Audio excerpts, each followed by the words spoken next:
Yo. Check 1, 2. Hey. Yo. Back on the new shit. Back with the crew shit. Came through shit. You know how I do shit. Grew wings and I flew shit. She got a mouth so she blew shit. It was hot in here. Couldn't stop in here. Can't stop. The heat was up, man. The panties damn sure went to drop in here.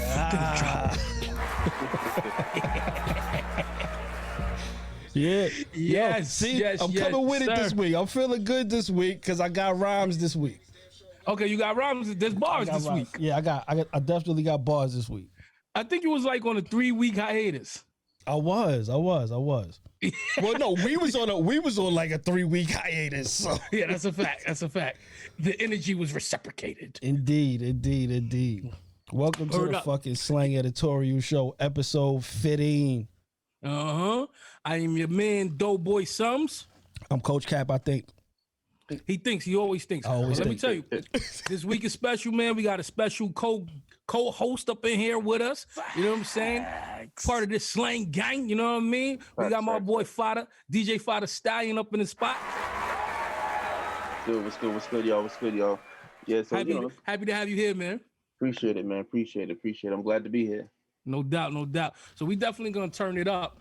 Real quick though, for our listeners who may not know anything about you, tell us a little bit about yourself. Tell us where you from, what's going on. I'm originally from South Ozone Park, Queens. Okay. Born Queens in the spot. Yeah, absolutely. You know what I mean? I was born in Queens. I've lived all over Jamaica, Queens. Currently living in Brooklyn now. I'm a DJ, producer.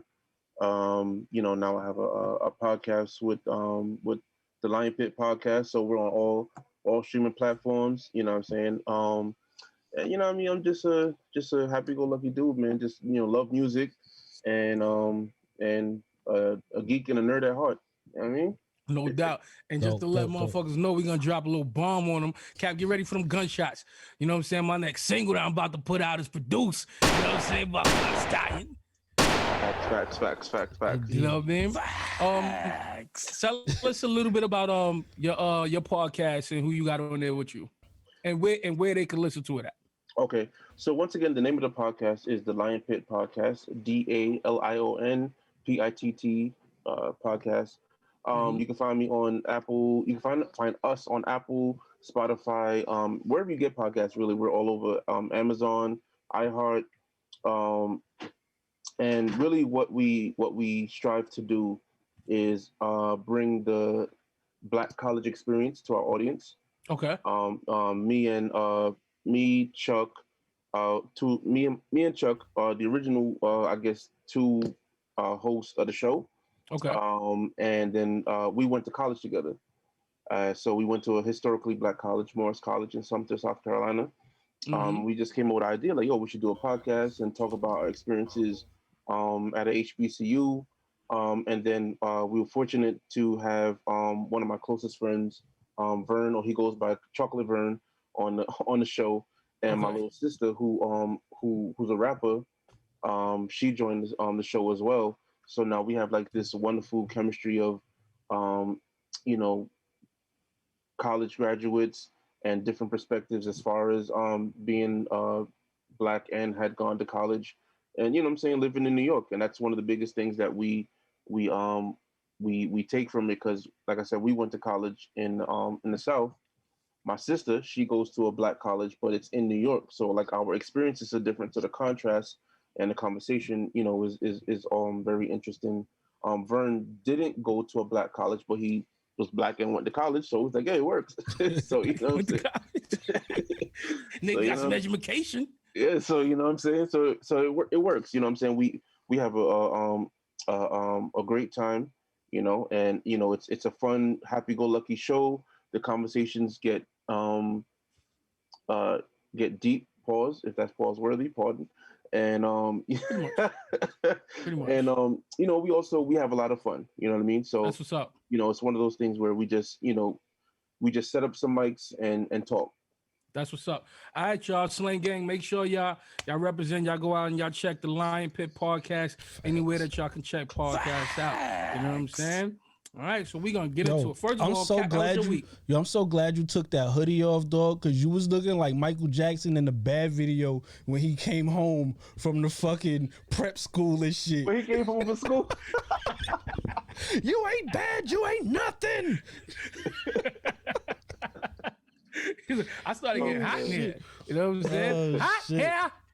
My week was all right, you know what I'm saying? I went through a little family shit, you know what I'm saying? I got fucking teenage daughters, so they're evil, stupid human beings. Evil, stupid. They know not what they do, and they know no better, and they think they're right all the time. So right, I'm going through that shit, and I came to some realizations that this generation loves instant gratification. Okay. They love instant gratification, and it took the situation we had in the crib to realize that shit, because it was just like, we do the dishes all the time, and we do what we're supposed to do, but you don't do it right. And then it's like, well, nobody says when we do a good deed, and and it's like, oh, I get it.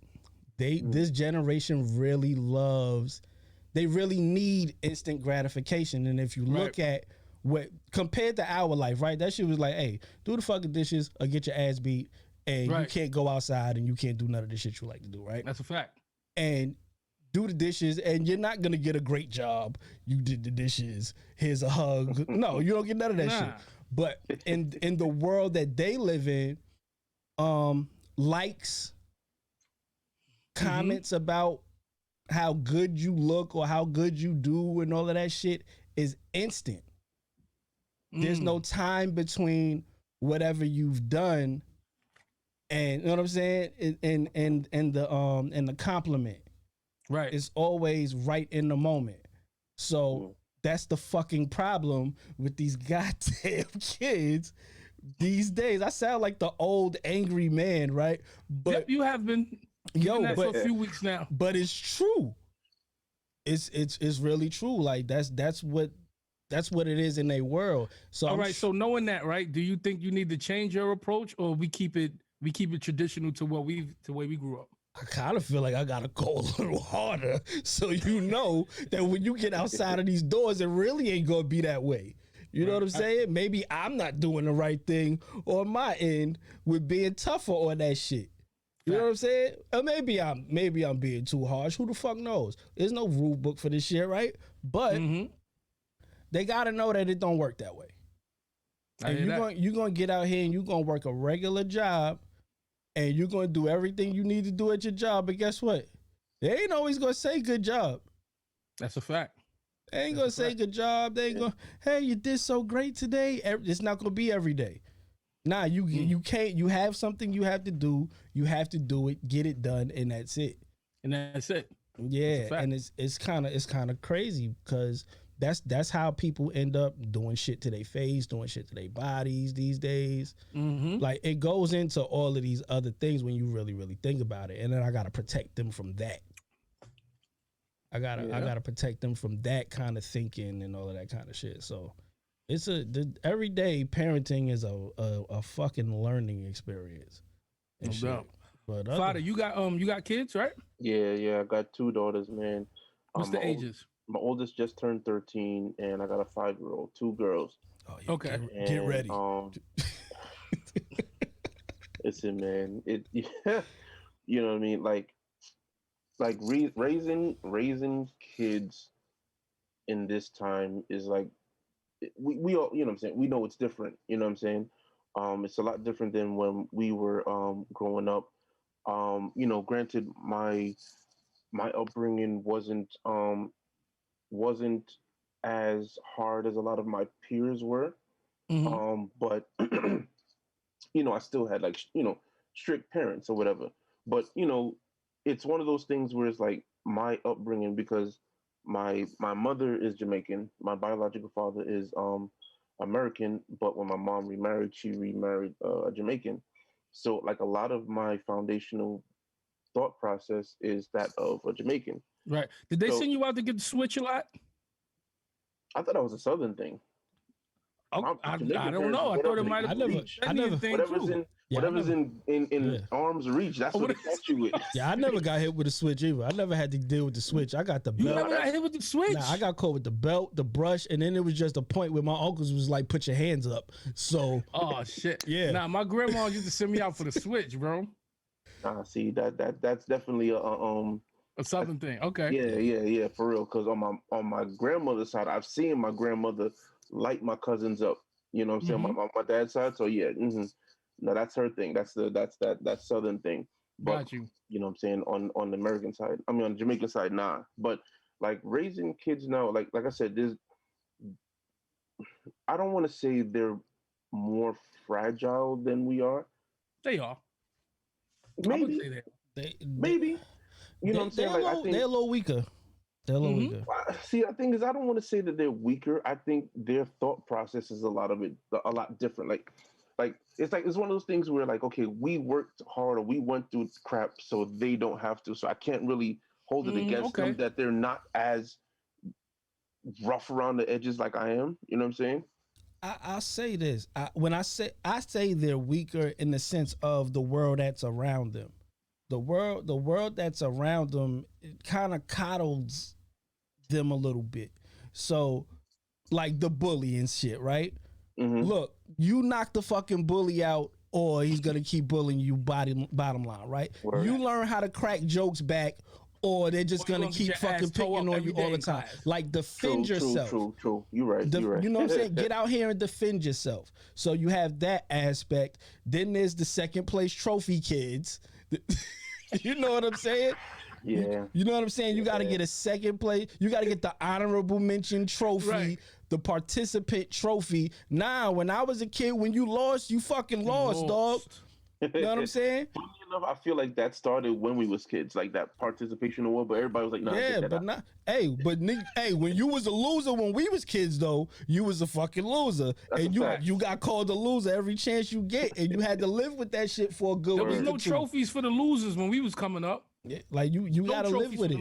You gotta live with the public embarrassment of taking an L for a week or two, and then it's gonna be somebody else's turn, and the cycle fucking continues. Nowadays, it's like give everybody a trophy. Everybody did great. You all were involved, and then there's the, tell us when the bully is picking on you, but then when they go tell, nobody protects them. So now they're in their feelings, in their heads more. They feel inadequate. Yeah. They don't want to talk to their parents, which in my mind is like you're soft. You're like you don't have the strength to stand up for yourself and be strong. Mm-hmm. And I agree. And I think not to get morbid or grim, but you know what I'm saying, like we definitely see a lot more kids committing suicide because of that type of thing than we did when we was coming up. Like now, to be honest with you, I'm not gonna lie to you.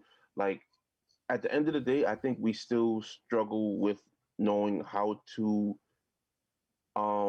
address those situations, because the way I look at it is, okay, the kids now, they don't know how to handle those emotions and those feelings. And I don't think we did either, because I'm gonna keep it a book. The kids that grew up who didn't have an outlet are probably emotionally scarred and like effed up people, you know what I'm saying? Or just, you know what I'm saying, like angry all the time and don't know how to verbalize and vocalize their feelings. They just like all the time, you know what I'm saying? And that's because nobody, you know what I'm saying? I was definitely that kid. So yeah, I definitely agree with that shit. Mm-hmm. Okay. I do agree with that. I just think that, us, like, because our generation, if I'm not mistaken, are probably the first generation of millennials. So we were at the cusp of change. Yeah. And I think we're still flexible enough to be able to understand like Generation Z type of thing. You get what I'm saying? Because we were there when it started. It's just weird to us because we were still like the kids who went out and like we knew how to go outside and play and come inside and play video games. You know what I'm saying? Like now it's just like they just want to be in the crib, and then worse, now we doing this quarantine thing, and they just want to sit in the house, and it's like now they're being programmed to just want to be inside. Yeah, and they don't know how to interact. I DJ'd like a Sweet 16 once. This is about maybe 2-3 years ago, And all the fucking kids was just standing around. The dudes ain't talking to the girls ain't talking to the dudes, and everybody's in their phone. And I'm like, yo, but that's happening in the clubs now. If you go out to a club or a lounge, people from our generation are doing the same thing. The girls is in their phone, taking selfies with each other. You know what I'm saying? The dudes is on the other side, you know what I'm saying, rolling up again in drinks or whatever. There's less interaction too within our generation, like even in the club scenes, which is weird to me. But this was more weird to me because when I was 16 years old, we was dumb. I was trying to get up on so. Yo, listen. Let me get you a story. I'm standing here like, yo, y'all dudes ain't even trying to like get a girl number and talk and like what's going on? It was just the weirdest thing in the world to me. And they like, yo, let me hear that new. I don't even remember who the newest dude at the time was, but whoever that dude was, let me hear him. It was some hard ass gangster shit, and I'm like, fam, this ain't what you want to hear right now. Right. I was praying for the Luke records in high school. What? Word. Praying for it. That was a fact. When Doodoo Brown came on, that's when it started. What? Cash Money records, all that shit. Give me all of that. You could grab anything off the wall. Big facts. Yo, damn, we got kind of deep real early. I'm sorry, y'all. I know. I was about to switch up on it. Just brought all my emotional shit out of shit. How was your week? My bad, yo. I was thinking about, hey, should we even ask this nigga how his week went? You know what I'm saying? But yeah, we always go around. Yo, Fadda, how was your week, man? I mean, my week was cool, man. You know, we got the snowstorm, so you know what I mean. I had to shovel my wife's car, my car. You know what I mean? One dude got snowed in behind her, was asking, like, you know what I'm saying, you got an extra shovel? I was like, nah, fam. Oh. Like, no. You ain't even let him hold it after you finished with yours? Nah, because after I did my wife's car first, he was stuck behind my wife. I didn't have to go do my car. So I was like, it's a dump. Oh, no, it's a wrap for you. Yeah. It's a wrap for you. You know what I'm saying? First of all, you live in New York. You should already have a shovel, dog. That's a fact. I live within walking distance someplace where you can go buy a shovel. Like, you know what I'm saying? Like, it's right there. Like, nah. But other than that, you know what I'm saying? My week was cool. You know, just trying to catch up on some work. And that's it, man. But everything's good. I have no complaints. No doubt. Mm-hmm. All right. I do not so snow. The Slang gang, we here. Let's get into it. Cap, what we got on a situation on the list for this week? Where do you want to start? There's so many things to start with. I'll let you throw the dice on this one. Let's start with Kanye being sued. Let's get it. Kanye's being sued by the Sunday Service Choir for $30 million. Class action lawsuit. Kanye's out here robbing God's people. That's crazy. That's crazy, son. Yo. So him and Kirk Franklin is doing the album. Yo, I was just thinking. Hold on. Yo, what's gonna be the name of the album? What's the name of Kanye and Kirk Franklin's album? Pass the collection plate. Pass the collection plate. They gonna remix Pass the Cavassier and the Pass the collection plate. Oh, that'll be lit though. Shit. So I got this from Hip Hop DX. It says, according to page 6, nearly 1,000 Sunday Service members have partnered to file 2 class action lawsuits against Yeezy founder over a number of issues, from late or missed payments, mistreatment, broken labor laws, and more. Broken labor laws. The lawsuit was originally filed in Los Angeles Superior Court last summer, but details of each allegation are beginning to become public. Jeez. Son, if they got 1,000 people from that church, from that choir, who's like, yeah, you know what, I'm in on this, that means he was horrible, son. Yeah. 1,000 people? He was horrible. It sounds weird to me. I'm not even gonna hold you. Like, why does it sound weird? Where have you gone and seen 1,000 people choir?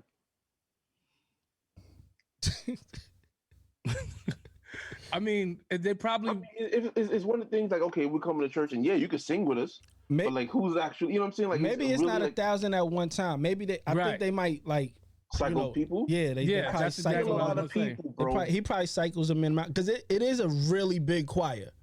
Okay. It is definitely a really big choir, but I think, some people might not be able to make engagement. Some people have other things going on. Some people didn't get fucking paid. So you got to cycle some new people in. Right. So it's probably that. And if he's cycling a lot of people like that, a lot of shit can get lost in that sauce, right? Damn, he was here, what? He was here 4 weeks ago or 2 months ago. Oh, we didn't get the pay. You know what I'm saying? Like, it could be a lot, especially if he's dealing with so many people within that choir. That's a lot of people to try and then they've been on like what? They got the Jesus is King album, then they did the Sunday service Jesus is Born album.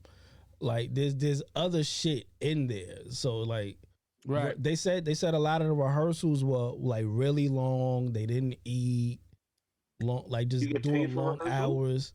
They the most, a lot of them is like the most they got for the whole shit was like $500.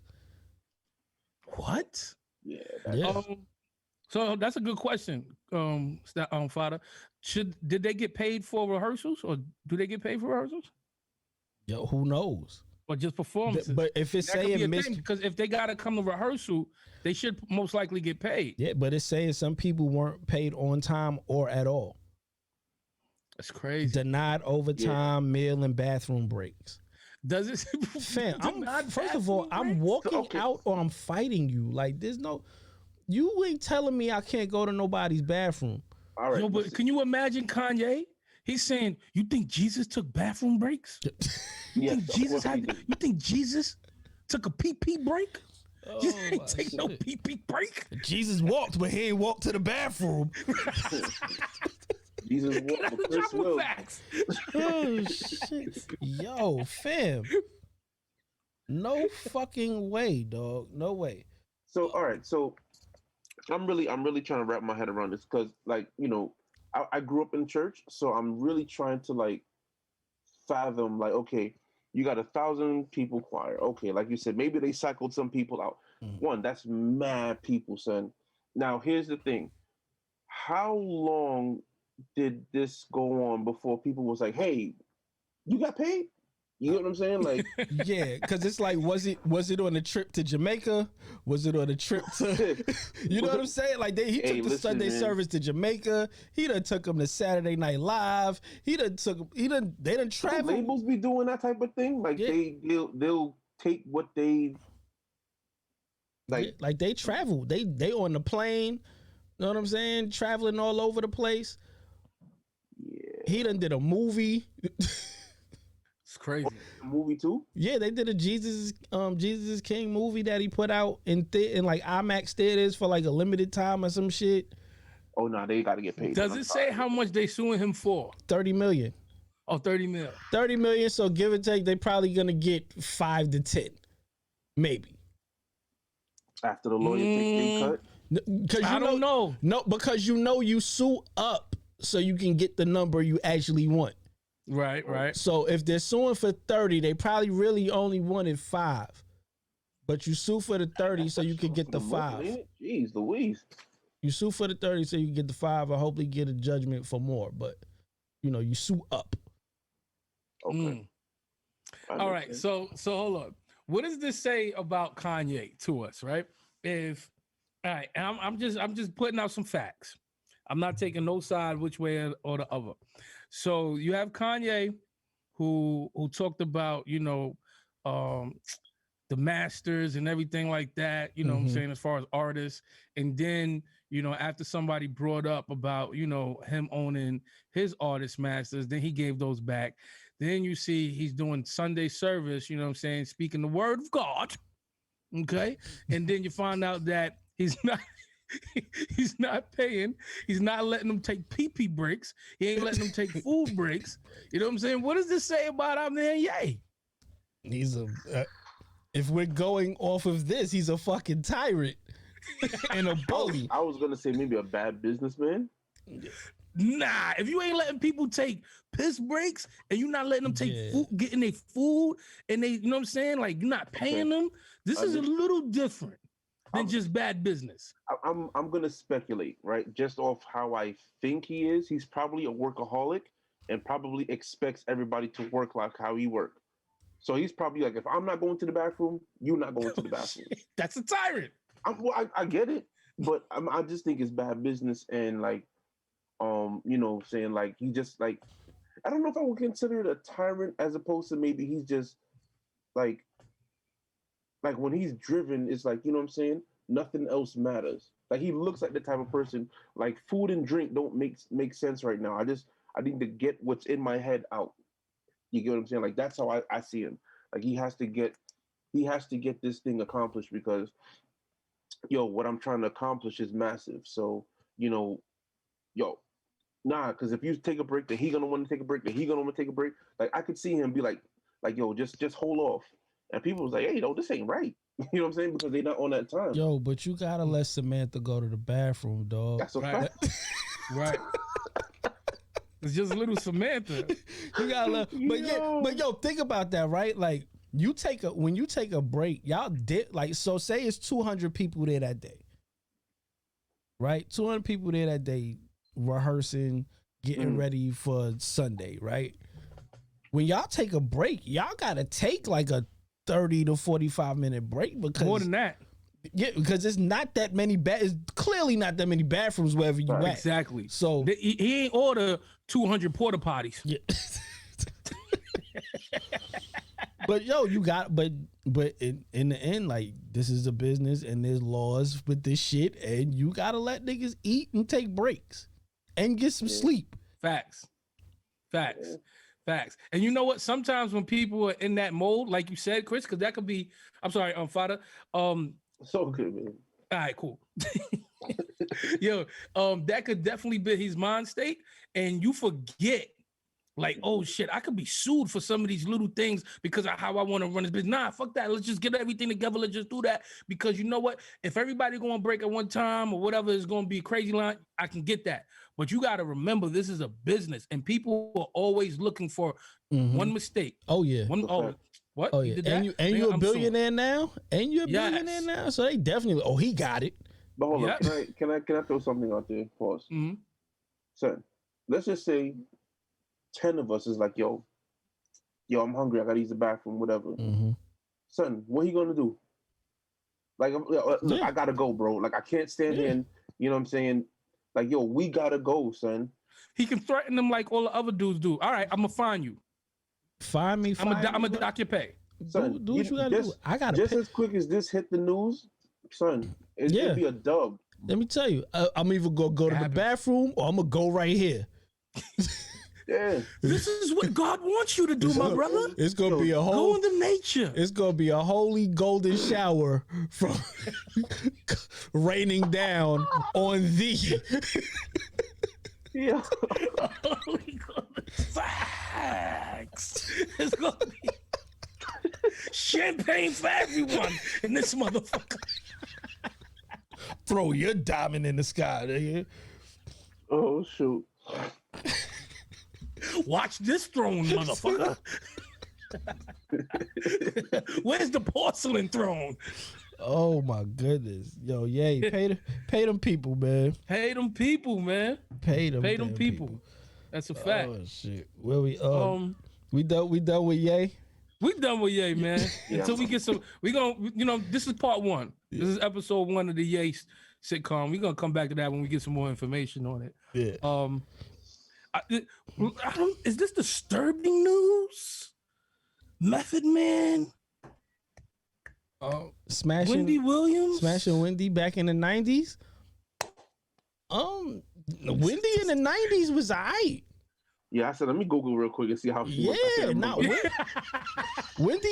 in the 90s was popping. Like, she looked like a round away girl. Okay. Now she just looked like the bro from Around the Way. Oh, no. No. You can't do that when I'm drinking, dog. Yeah, that shit is almost like all over this computer, dog. I'm just saying what the streets are saying. That's all I'm doing. I'm just the young boy say keep it real. I'm keep it real. That's what the fuck you got over there? A fucking CNC, nigga? I like the ice cream truck. The fuck, nigga? Why the fuck? What a CNC, nigga? This is the cow. Can you please spell cap for me? C-A-A. Yo, dumbass alarm keep coming on. Oh shit! But yeah. So Wendy Williams claims that her and Method Man slept together one night back in the 90s. They was hanging out drinking or some shit, and they got it on. Why are we? Well, okay. So her show, her biopic and her documentary thing that came on after it came on that week, which was this past Saturday. So of course that helps it along the way. Absolutely. So of course that's why she provide some ratings. But as someone who had issues with him, couple years back about speaking about his wife being sick, you know what I'm saying, when it wasn't a public thing, you probably shouldn't have spoke on this man again. Facts. No matter what part of your story he's involved in, you know what I'm saying, because that's still his business as well. Right. And I mean, back in 92, 93, I would have took Wendy down. Oh, look. But I'm trying to go find a picture of her too. From the 90s? I think that, I kind of think she was trolling him.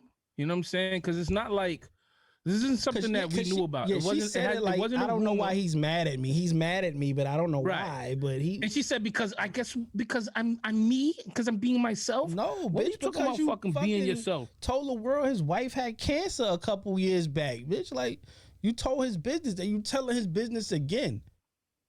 Right. Which I always had this question about what people thought about like memoirs and all of that shit. Like yeah. Oh yeah. Fadda just sent the picture of throwback Wendy. You would have went there. Yeah. You definitely would have went there. She looked like Quisha or some shit from around the corner.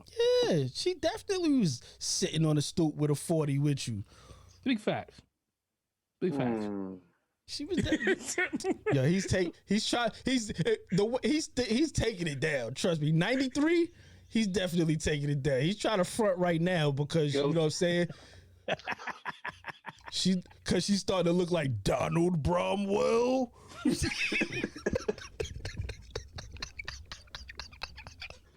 Yo, let's not do that. Hilarious, bro. Yo, but not like, so about like, I always had this question about memoirs and shit. Like, how much of your story in your memoir do you tell if it has a lot to do with so much other people's business? Like, that's corny. You're just reading about other people. Yeah, because it's like, yeah, you could like tell your story, but be sensitive to other people's lives and their stories and shit. And a lot of people catch fire when they put their memoirs out and shit and start talking about other people and naming names. Prodigy went through it. Corinne Steffens, when she put her shit out, that shit did what it did. And then, just Wendy just telling these stories. It's like, yo, be careful. Like, there's other people's lives involved, and you don't know what that could do to their world. Right. You know what I'm saying? And you know what? They're using it for shock value, and they're using it to piggyback off the other person's fame. If the story was that significant to your life and the story really has substance to it, you can change the name to protect the guilty or the innocent or whatever, and the story will still hit home. So they're doing that simply because, especially with the books too, right? When people get these deals with the publisher is coming to them saying, what can you do to make sure that this book sells? Who are you going to put in this? If you got some dirt or some grease that you can put on this, it can really help us in the marketing department and sell this shit. Yeah. Well, you want that advance, right? And they throw that little advance check up in your face, and you're like, okay, let me go back to chapter 3. Yeah. 5, 6, 8, and 9. I think I will say Jay-Z's name today. I find it corny, yo. Like, if it was like, I think, okay, one, I didn't see her biopic, and I'm probably not gonna pick up her book or whatever if she did a book or whatever. But like, that wasn't relevant to anything. You get what I'm saying? Like you just came out and said it, and you know that was like it was dirty. It was dirty. It was tasteless. It was classless. But you know what I'm saying? Once again, we know Wendy as being a shock jock. All right? Right. And Wendy is probably next to Howard Stern. I would imagine the next successful shock jock. Definitely. You get what I'm saying? I agree. So like this type of thing is not new to her. It's just at what age are you gonna stop it? You know what I'm saying? I guess that's your thing, so you're not. But you know, it's like, you know, you're it's just unnecessary. Like, what did Method Man have to do with anything? But you know what? Listen, let me tell you what's really dirty about this.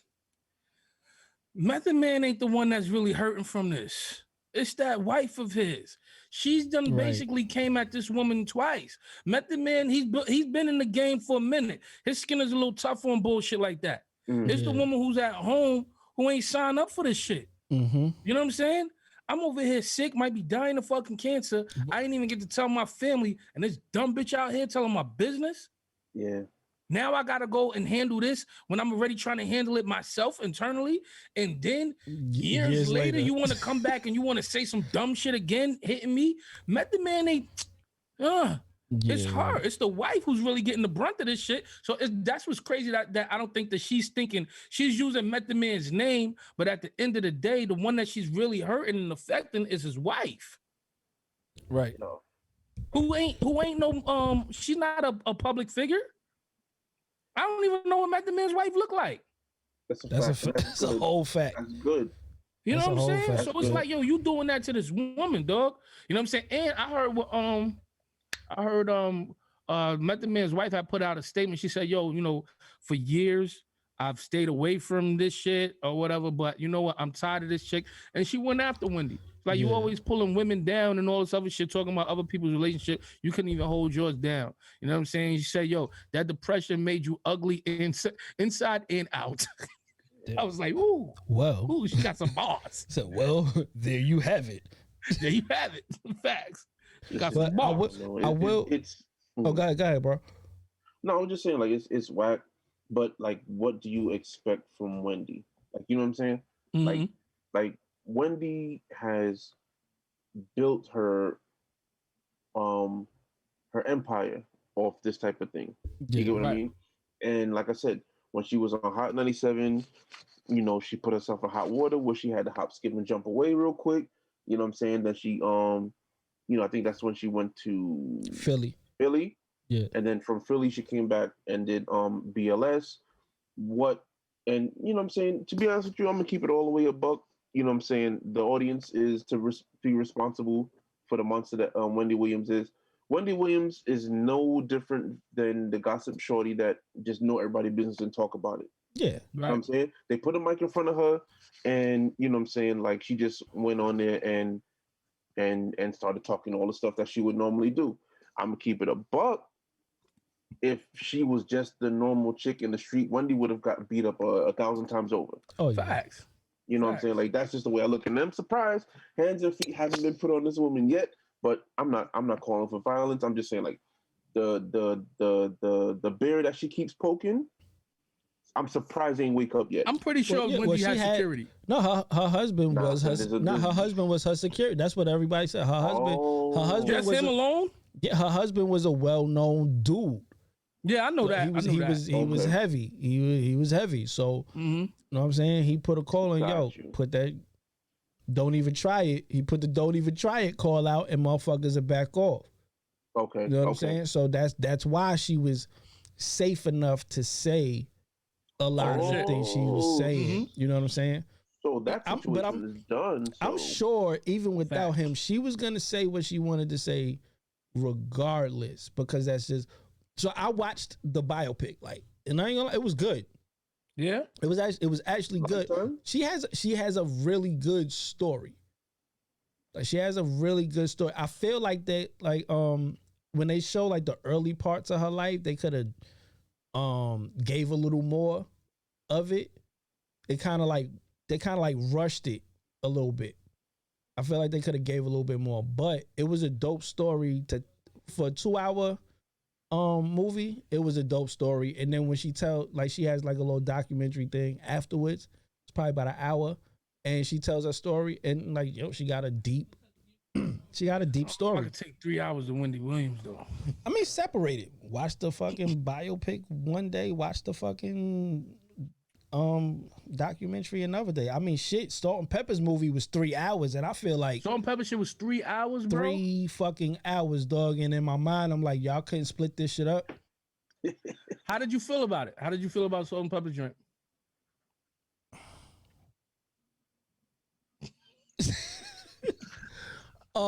I feel like some of the shit they did on the set was kind of fucked up.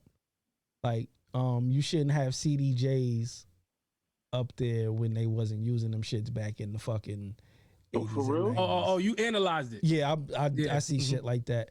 I feel like the story is exactly what it is. It's Salt and Pepper's story. Okay. I think it's a story about their friendship. I think because they were so involved, we're not getting the raw shit that we should be getting. Like, I would want people to be as open as New Edition was when they do these movies. Like, be as open as New Edition was and try to make it as close to as good as Straight Outta Compton was. Because I'm holding every biopic, every story like this to the levels of the New Edition Bobby Brown stories and Straight Outta Compton. Got you. Which is all fair. Which is fair. But absolutely. And the Wu-Tang series. And the Wu-Tang joint. And the Wu-Tang series. I don't want to know the shit I pretty much already know that I've heard you tell in interviews time and time again. Right. Show me the core gut-wrenching shit. Show me the ugly side of the business. Show me the ugly side of the things that went on. Don't just try to make it like you just great. And they show some ugly sides, but it was too loving of a story for me. Got you. Did they talk about that wasn't the case. They didn't really talk about Spin. Spin wasn't involved with the movie. They just had a girl playing Spin in the movie. Both Spinderellas. You know what I'm saying? They had both Spinderellas in the movie, but it's like we don't really know them. You know what I'm saying? It's really just the Salt and Pepper story. I really feel like it's a friendship story. Oh, that's corny. It's a story about their friendship and how they went through the business together as Salt and Pepper, not necessarily giving us any real insight on Spinderella. So either Spinderella. Again, this was on Lifetime, right? Yeah, both of them were. Wendy. But the Wendy is Wendy's movie is good. Wendy's movie was good. Yeah. Lifetime did the Whitney Houston movie, which was good. They did the Tony Braxton movie, which was good. I didn't know the Tony Braxton. Yeah, the Tony Braxton. The Tony Braxton was good. I ain't lying. And outside of Whitney Houston, Tony Braxton and Wendy were involved with their stories. Okay. And they were open. Like, Wendy's basically tell you, nigga, I was snorting coke, smoking crack. She showed the ugly sides of her. She didn't make herself look glamorous the whole way through the movie. Nah, you looking at her like, oh, you went through some shit. There's points where you kind of feel sorry for her. You know what I'm saying? Like, you're gonna feel some things when you're watching it. Salt and Pepper, I'm just watching it like, I knew that. Oh, I didn't really know that. I feel like I've seen this before. Right. Like, damn, did y'all not see the Roxanne Shante movie? Word. That shit was good. Yeah, that was good. You know what I'm saying? Too? Nah, that was Netflix. That was Netflix. Mm-hmm. Yeah. Right. And I was gonna say, like, yo, like, I mean, I can imagine Lifetime probably threw the bag at them, was like, yo, you know what I'm saying? We want to do a movie based on y'all or whatever, like a biopic. But it seems like every other department, not department, but like channel or whatever makes better movies about these type of things. Like the one when they did about TLC, that one was really good. That was what, MTV or something like that, or VH1? It was VH1. I think it was VH1. Except That for the one- guy that played Mac 10. He looked nothing like Mac 10. Yeah, I gotta bring that up. That's the second time I'm hearing about that dude. Yo, Mr. Dalvin and Mac 10 look nothing like the niggas, dog. But yeah, though that movie was good. The Wu-Tang movie was or show was good. Like, you know what I'm saying? I would rather. Yeah, I get it. If you need the bread, okay, whatever. But like, if I want my story told, or maybe they were just like, yo, look, we don't want the story told a certain way. We just want to keep it. You know what I'm So saying? you gotta remember, Salt is a Christian, so she's not trying to put herself in some of that light. You know what I mean? Anymore. You know what I mean? So I'm pretty sure they're like, yo, you know what? We're gonna keep this at a certain level. Yeah, you're probably right. Like, that actually makes more sense. Yeah, they make Pep look like Pep, the crazy fun one that it just crazy, and then Salt is like the oh no, and then really like that, and like did they do the like corny thing when they went? Well, not corny. I mean, I say corny, but did they do the thing like when she was like she dated Will Smith or whatever like that, or she wanted to date him? They didn't do that. Which one dated Will Smith? No, she Pep wanted to date L. She wanted to date L. And then she ran into Marky D, and I think she like was talking to Marky D and shit. Oh, okay. It was at like a Def Jam party they met, but that part is in there. Okay, that part is in there. But you know, I think we get a little bit more of Pep in that movie than we really get of Salt. I feel like we ain't really getting all of like who Salt is in the movie. Yeah, she's gonna try to hide that. You know what I'm saying? She's trying to keep an image. And honestly, you know what I'm saying? And Pep probably more so like, nah, you could talk about what I went through. You know what I'm saying? Like, let's get it. Because you know what? It'll probably lead to something else for me. You know what I'm saying? She out for the bag. You know what I mean? Honestly, we didn't need 3 hours of that. Yeah. 2 hours would have been good. Like, we could have cut that down to 2 hours. So we done on Lifetimes? Yeah. All right, cool. All right, so going off your list that you got, Cap, Salento, the Watch Me Whip, Watch Me Nay Nay, that dude, charged with murder of his cousin, his own cousin. And this is not his first time having a run-in with the law within like the past year. Like I think last year he had like a domestic violence situation. I seen something today where he got locked up back to back twice in 2 days for assault with a deadly weapon. Yeah, so he's you know been what I'm saying? He's been on some. So his publicist or whatever has said that you know, his strange behavior over the last few instances is because of mental illness. Says he's dealing with severe mental illness, and I feel as though, like, you know, if you have an artist who went to jail twice, caught 2 cases of assault with a deadly weapon back to back, somebody should have been grabbed him up and was like, listen, you might need to, you know, get some help, check into something or whatever. You can't just, bro. huh? Yeah, it ain't. We don't got that no more, bro. They ain't doing that. And then What do you mean they ain't got that no more? You talking about like, and who knows if he's still signed to anybody really, right? right? Well, I'm talking about family. I mean, he still has a publicist, obviously. Obviously, he still has a publicist. So I could say you can get locked up today for shooting anybody, and I could say I'm your publicist and put a statement out to anybody. I feel you on that. That's true. Know what I'm saying? But I mean, obviously, you have somebody who's speaking up for you at the time of, in this time, in this moment. So where were you for this person when he was out there with the deadly weapon? You don't. Where know. were you when he needed somebody to tell him have a seat? He's right. That's not a publicist's job. But also, you don't know that a person hasn't said to him, yo, you wilding out, you might need to chill. No, I don't. You're right about that. But because people had that around him. Nah, fuck that. I got this. I'm gonna do whatever I want. I've said it. You said it. You know what I'm saying? We've all had our moments where we was wilding out and we want to hear what nobody had to say. So that's a fact. I think this is just like one of those bad child star shits. He had one hit record. It made me think. It made me think of how serious is mental illness, right? within our hip hop, within, in the hip hop community that we don't know about. We see a lot of people, getting in certain trouble, acting out. Sometimes we don't know why. We say, yo, why the fuck this nigga do this shit? And we don't know what's going on behind the scenes. It makes me think of how deep is fucking mental illness is inside the hip hop community as far as with the artists, man. It's running rampant. Yeah. Like you can see that through the generations of hip hop. Like look at even the eras and different eras of hip hop, right? So let's look at when hip hop first started, and you know what I'm saying, with all the breakdance and everything like that.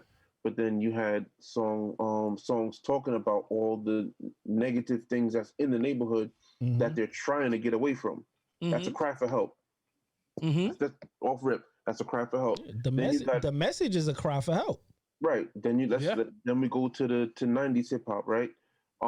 Where it's gang banging and selling drugs, right?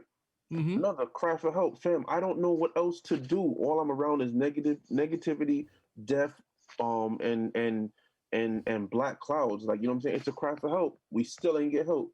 Go to the 2000s. It's sipping lean and doing all these things, and you know what I'm saying? It's like, yo, now we're trying to figure out how to cope with it because we're not getting the help. So now we're having kids, and we never figured out our problem. Our grandparents ain't figure it out. We ain't figure it out. Our kids is just looking back at what we did and our grandparents did as far as hip hop is concerned, and they smoking, doing drugs. Like, this generation of hip hop artists is dope fiends. That's a fact.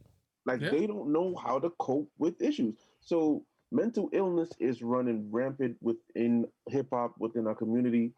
And we've also alienated ourselves to the point where we won't even talk to ourselves. We won't even talk to the younger kids. Like, okay, I'm messed up, but look, homie, look, you ain't got to do this. You know what I'm saying? Like, we don't, you know what I'm saying? Like, we're on some, like, I'll speak for myself. I'm guilty of being on some, yo, why these kids are just out here? You know what I'm saying? Like, you know what I mean? Like, like in my head, because I'm older now and I got kids, I'm more protective over, you know what I'm saying, like my family and stuff. Versus if it was just me as a single man, like, all right, whatever. You know what I'm saying? It's just kids, but it's like now I'm looking at them like how sometimes how our parents might have looked at kids who hung out on the corner. Right. You get what I'm saying? But when I caught myself doing that, I tried to scale that back and say hello to them. You get what I'm saying? Just a simple, because like we don't even understand how much a simple "Hey, what's up? How you doing?" right goes for a kid who might not even have a male that just, you know what I'm saying? Absolutely. Like, it's to the point now, like, you know what I'm saying? I'm not trying to toot my own horn or nothing like that. But like, if I'm coming in the building, like, they hold the door for me. They open the door. Like, you know what I'm saying? They don't even wait for me to swipe the key. They see me, they open the door. You get what I'm saying? Because I never treated them like, you know what I'm saying? I might have had a misconception when at first, you know what I'm saying? But I never treated them like, oh, they're just riffraff. Right. You know what I'm saying? And that's the thing. Like, we're the OGs now, and we're not being OGs, and that's the problem. I'll say this: it's not easy to be the OG now, because truth be told, a lot of them don't want to hear that shit. Fuck out of here, you all ass nigga. I ain't trying to hear what you saying. I'm out here doing what I do. Like, I can't speak for everybody from my generation, but I know damn well I was open to listening to the dudes that was older than me that was telling me, yo, you might not want to do that. You might want to move this way. Yo, be a little respectful to the ladies walking. Like, I'm guilty of the same shit you guilty of, right? Just kind of judging the young dudes that's standing outside. But the young dudes that was standing outside my window where I live, flagged up, smoking weed outside, bunch of little kids running around. You know what I'm saying? Like, no cares. Right. Bunch of little kids interacting with the little kids while they're smoking. Yep. Guns in their waist, fighting, jumping niggas right across the street. It's older women outside. So they're showing a lack of respect. So I am gonna look at you that way. Right. Because at least when I was outside and I was doing wild shit, when I saw an old lady, we stopped everything. Pardon me, miss. If I cussed in front of an older lady, excuse my language. Mm-hmm. You know what I'm saying? Help the lady across the street. Help the lady with a bag. Older man, I have respect for him. You know what I'm saying? Like we had respect. Yeah. I remember one of the times when I first stepped off the curb and I was a kid, you know what I'm saying? And I was on the corner with the big homies or whatever. And niggas is burning it down. An old lady walking by, she ain't have to say nothing. You know what I'm saying? One of the older homies was like, yo, put the L down. You know what I'm saying? Like church lady. You know what I'm saying? Like had that respect when they come and walk through. You know what I'm saying? They church ladies came and wanted to pray for everybody on the corner. Hey, yo, nah, let her pray. You know what I'm saying? It wasn't, yo, nah, get the fuck out of here with that shit. You know what I'm saying? We smoking out of that. Nah, niggas stopped everything. Stopped the cursing, put the blunts down, let the old ladies pray for niggas and shit. You know what I'm saying? And keep it moving. I think so. You don't have that now. I think a lot of that is lost because a lot of them got young parents too. True. They got they have young parents. Facts. Like that want to fight. You know what I'm saying? The parents want to fight. Like we come from, yo, the neighbor might whoop your ass and take you home. You know what I'm saying? Now the parents will fight you because your kids had a disagreement. Mm-hmm. And it'll be a fucking knockdown drag out. The whole family or both families outside because of two kids arguing over chocolate milk. I've seen it. Well, you know what? Like I said before, we are the first and the last generation of certain things. You know what I'm saying? We're the last generation that holds strong to values that our parents had, but then at the same time, we're the first generation that moved into this new wave of things. Mm-hmm. So with that said, I think it presents a unique opportunity for us to start something new. Absolutely. Mm-hmm. You get what I'm saying? Like, all right, cool. Like the kids didn't grow up like us, so they don't know. Like, okay, if an adult is walking past, yo, hold the door. Or you know what I'm saying? All right, I'm smoking or whatever. If an older woman's walking past, they'll put the blunt down. You know what I'm saying? Mm-hmm. Watch your mouth around kids. You know what I'm saying? Mm-hmm. Like that type of thing. You know, and to me, it's just like, okay, we can individually beef and say, you know what I'm saying? Like not beef, but like bicker and complain, or we can be the change. Like, yo, all right, look, there's no blueprint anymore, so you get an opportunity to make a new one. Right. Yo, you know what? This is kind of off and on topic. I'm coming home from work the other day. I'm on the dollar van, right? And there's this chick, she comes in or whatever. She makes her daughter sits on the lap or whatever. I've done that before, just so you won't have to pay for the child or whatever, right? Mm. So the radio's on and Pop Smoke Mood Swings come on. Little girl goes in off soon as the beat drop. Yo, when I tell you this little girl was probably like 4 or 5, my nigga, first of all, she was so young that she couldn't even pronounce all of the words. She's like, okay. But she's going like, I'm not on panties. I had to turn around, look at the moms. Like, the moms gets on the phone like, yo, look what your goddaughter doing. She in here singing Mood Swings with the Pop Smoke voice, singing all in the man's ear. The girl is singing Nutted on the Panties. Yeah. She sung the song from beginning to end. And I wanted to say something so bad. I wanted to ask her, excuse me, princess, do you know what you're saying? But I know you can't do shit like that in this day and age. Right. Even though I wanted to. But so what I did was I kept turning around like thinking maybe it might throw something in her mom's head. Mm-hmm. But her mom's was so cool, she caught enjoyment out of this. Because it was cute to her. It was cute to her. Yeah, it was cute to her. That shit was crazy to me. So could you imagine if this little girl from 5 years old, right, has these words in her head, memorized. As she gets older, that's feeding her mentality. Mm-hmm. And if she's saying these words on the dollar van out loud, and her mother's allowing her to do it. When she becomes 13, she has no problem, because I see it all day in my hood, right? Little girls in front of grown-ass people talking about suck my dick. Little girls telling dudes, suck my dick. So I believe like that's the type of shit that fosters that type of mentality with these kids. Yeah. You know what I'm saying? That shit had me kind of pissed off on her. I'm like, yo, I kept turning around like, yo, you just gonna let her keep saying this shit? Yo, I'm gonna keep it all the way funky, son. Yo, when I'm in the morning and I take my when everything was normal, and I would take my daughter to school. Mm-hmm. Yo, kids bop, bro.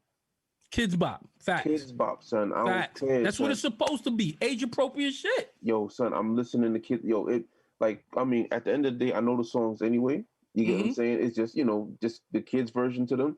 Yo, right. Kids, I don't care how. Listen, with the windows down, with the speakers up, son. You get what I'm saying? I don't care. Like, we be on what you call it, on the road, and my daughter like, yo, daddy, put on Michael Jackson. I'm putting on Beat It. I'm putting on Bad. I'm putting all that, cranking it up. Like, you know what I'm saying? Like, I don't play that. You get what I'm saying? Like, I get it. You know what I'm saying? Like, we snuck. Give me that respect to sneak and listen to certain things. You get what I'm saying? Right. Absolutely. I didn't see me. I never had to sneak. I've been DJing since I was 6 years old. Right. So I didn't have to sneak and play stuff, but I knew I couldn't play certain stuff upstairs with my grandmother. There was certain stuff I could only play downstairs in the basement while DJing with my uncles and shit. But it's because I was taught, hey, the way this sounds, this ain't really for you. If I was singing something, they would ask, yo, what does that mean? Facts. Right. Do you know what that means? No. All right, well, you probably shouldn't be singing that part. Okay, cool. Yes. Got it. Yes. Yeah. That's the way some of the older G's handled it. You don't know what that means? Nah, I don't think you should be saying that. Yeah. So that's kind of. And I'm not going to give you the red or blue pill and explain it to you right now. You got to grow up and find out about that. I had shit explained to me too. Like, I kind of grew up in an open household. Like, my uncles were young. But you will say there's some things that a kid might not be ready for. Where you be like, yo, you know what? I'm not even gonna explain it to you right now. We'll talk about that a little later on. They would find a way to explain it a specific type of way for me to understand. And then there's certain shit that you just gotta wait. But it wasn't more of it was yo, that ain't for you. It was more of a that ain't for you instead of I'll explain it when you older. Because then you get I'll explain it when you older makes you more curious to jump in there, as opposed to that shit ain't for you. Right. That's grown up shit. Oh, okay. Let me take my ass over here and watch the Chipmunks before I get my ass beat. Right. So facts. It's all in what you're explaining. Like, I got teenage daughters, and at this point, our music is parallel to each other. Because, like you said, we're that middle ground of, like, you know what I'm saying? We have these values over here, but we still young enough to understand this over here. Right. So I tell some all the time, yo, I share playlists with my daughters. I share music with them. I vibe with them. A lot of the shit, you grow to learn that they don't really give a fuck about the words most of the time. They like the beat, and they like the melodies, and they like the music. But you also got to go, yo, this shit here, you might not want to follow that. You might not want to follow that. Do you understand what that is? Do you understand why he's saying that? Please understand that dudes are going to treat you like this when you go outside. Not all of them, but a vast majority, this is what they think about you. I want you to know that. I caught my daughter listening to Sosa Geek. Nigga, I wanted to grab that computer and throw that shit out the window. Fuck out of here. You are not listening to no goddamn Sosa Geek. Get the fuck out of here with that shit right now. Yeah, but you better go listen to Kids Bop. It's all in how you explain. It's all in how you explain things to them and what you prepare them for, though. Like, I said, yo, listen, I don't know if you understand what he's saying, because you probably can't. Dead ass. She probably doesn't even understand what he's saying, but he's doing nothing but talking about drugs, lean, and a bunch of dumb shit that's like, no, this is not for you. You shouldn't be listening to this. This is not age appropriate for you. She's at the age he's not talking about anything of substance. But she's at the age where kids her age are doing that shit. Your daughter is 12 years old.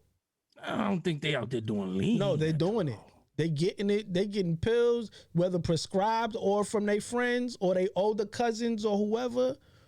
The shit starts. The shit is starting younger and younger. Don't be naive. You know what? I wouldn't even put it past it because you know what I'm saying. I had my first blunt when I was 11. It's 12-year-olds strapped. I'm pretty sure that the shit. You know. I'm pretty sure it is happening in the same way. Yeah. You know what I'm saying? This is the time to explain. This is the time to say, yo, this is what he's talking about. This is what it is, and these are the effects of it. Let me ask you in a way she understands, though, not in a harsh, fucked up way, but yo, open her eyes, or somebody else gonna open her eyes. No, that's a fact. You're right about that. Right. Mm-hmm. What you gonna say, Fadda? Do you think music is more graphic now versus when we were kids? It's the same. I was about to say, I think that it's the same. I think it is this. I think it's the same. I think the how can I explain it? It's just different. The content, just different topics, right? I mean, it's the same, but they say it differently. They just say it differently. They're talking about the same shit, but just in a different way. It's just more cursing, bro. That's it. Right. You know what I'm saying? They're talking about drugs. You know what I'm saying? Before we was talking about weed and alcohol. You know what I'm saying? They're talking about lean and other shit. Okay, so the drug changed. Right. You know what I'm saying? And as you just said before, you know what I'm saying? Like, let's go back to the 90s. You know what I'm saying? Those cry for helps. You know, you still have the cry for helps, even more. You have the Juice WRLDs, the XX Tentaciones, you know what I'm saying? With the depressed type of music. You know, we're all saying the same shit, just in different ways. Right. Mm-hmm. You know what I'm saying? Fam, I was 11 years old singing Ain't No Fun. I was out here saying, and you even licked my balls. Up and down the street. Leave your number on the cabinet. That was me at 11. Yo, I had to sneak in my crib to listen to Mary J. Blige, What's the 411. Oh, damn. Yo, what? I had the tape. My mom ain't know I had the tape. So like, yo, man, you kidding me? And son, like, but once I got older and was able to like, well, obviously maneuver better and hide my tapes, you know what I'm saying? Like listening to Adina Howard, what else? Jodeci. But also I will say our music was a lot more balanced though. I will say that. Yeah. Definitely. Our music was definitely more balanced in the content. You know what I'm saying? Like you had more songs. It was like even balance of songs that was just about dancing or, you know, lighthearted stuff. Now it was just like, they just want to get down and dirty, like straight to the point. It's like, yo, forget fun. Fun is doing drugs and sex. Like that. Right. You know what I'm saying? We actually had love. So like we still had I'll Make Love to You by Boyz II Men. Yeah. Right. We don't even have that no more. Like, and what's crazy is they have singers now that can sing, and they just don't sing that type of stuff. Like, and yo, listen, y'all are musicians, and I'm gonna keep it all the way up, but fam, it's a wide open lane to make that kind of music right now. Like, you know what I'm saying? Like, if you were to make that kind of music, like on a dope, like just think about like a ballad, you know what I'm saying, now. Yeah. But obviously, you know what I'm saying, catered towards the younger audience. But like, you know what I'm saying, like just imagine if a new Mariah Carey came out, but like this generation's version of Mariah Carey. You know, that would be, son, they go right to the moon. Like they're going straight to the moon, bro. Because that lane is so wide open. Like nobody's even, bro, I've thought about it like 1,000 times. Like if I was to get me a fire singer, I wouldn't even let them collab with rappers until like their third album or something. Just to separate them, you know what I'm saying? But like, yo, just sing about love and blah, blah, blah, blah, blah. Right, solidify yourself as... Yeah, son, as that and then jump around with like, you know, different collabs or whatever, because that lane is so wide open. It's like I would imagine if it's done right, it would hit a proper nerve. Like case in point. Is there anybody in the game right now, R&B wise, that you feel as though can provide that? I think Ari Lennox could do it. Oh yeah. Okay. I really think she could do it. Let me see R&B wise. Who else do I think could do it? I mean, to be honest with you, these kids can sing. So if ballad wise, I'd take it back. I think she could make that music. I've yet to see if she could do a ballad, but make that feel good music. Absolutely. Okay. Chris Brown, I think, could do a ballad, like hands down. Like if he wanted to just, you know what I'm saying? But that's so off brand from him now. I can't see him doing it. But if he wanted, because he rebranded himself. Yeah, like you know what I'm saying. Like I remember when he had that issue with Rihanna years ago, right? And what issue was that? The one with when apparently yo God, why you he was there for the setup. He didn't even know. He was there for the setup. That shit was hilarious. Yo. Like, you didn't know? Let me tell you. Yeah, you caught me off guard, just like, but, yo, it's fucked up because you don't even want to talk about it. Like, you don't even want to bring it up. No, I'm like, yeah, right. That issue. That I remember back when he had that some little issue with Rihanna. You know, some small thing. You know the thing. That thing. But what do you mean? What is this? Explain it to me. Apparently, he must have boxed her up in the car or something, man. You know what I'm saying? I don't know, man. Like, yo.